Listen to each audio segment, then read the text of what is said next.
One of my favorite authors is Tim Keller. And he makes a strong argument for one of the things that we need to reap in our life. And that's grace. What's grace? I think one of the things that is an identifying trademark of followers of Christ is grace. How gracious we are to other people. How much grace we're willing to give other people.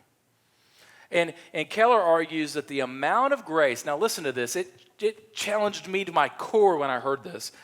Keller argues that the amount of grace we give to others is tied to the amount of grace we've acknowledged and received from God.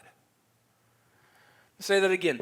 The amount of grace that we are willing to give others is oftentimes tied to the amount of grace that we have acknowledged and that we have received from God.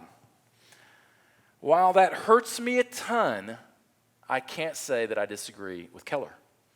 Because you can't give what you don't have. If you don't understand grace, you can't give it. If you don't feel like in your life that you've needed grace, you would find no reason that anyone else would need it as well. And if you have not been the beneficiary of grace, you don't know how powerful and how hopeful and how freeing it is when you give it to others. See, if you truly, truly understand grace and how we all need it, I need a ton of it.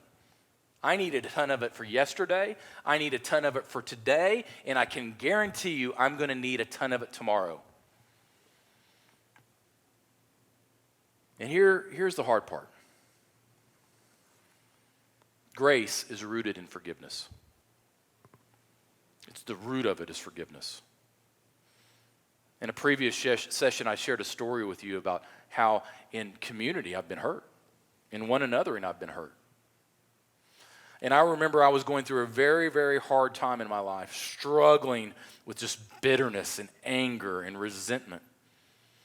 And one of our SALT colleagues, one of our SALT friends, Mark Burgett, and I were sitting down and talking about the dynamic in that relationship. And he shared with me a story that left a lasting impact on me. And most importantly, he shared scripture with me. I said we should do all we can to live in peace with one another. Now, at that moment, I wanted to punch Mark in the face. I don't need to hear that. You don't understand. I've tried to explain to you why I'm mad, why I'm frustrated, but clearly I haven't done that well.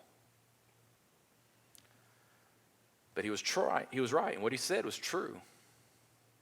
And when I approached that brother, and I simply said, listen, I wasn't completely in the right, and I just hope that you can forgive me as I've forgiven you.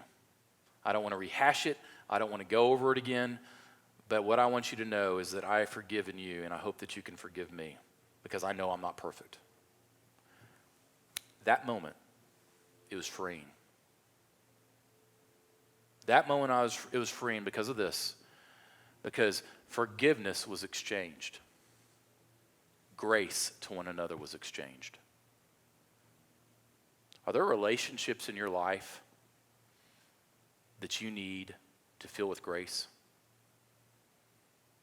Are there relationships in your life that you need to step into the hard work of forgiveness? And some of you have experienced things that are absolutely unthinkable. But God's grace is enough. God's grace is enough. And maybe the first step is receiving his grace. But then the next step is ultimately to giving grace to others.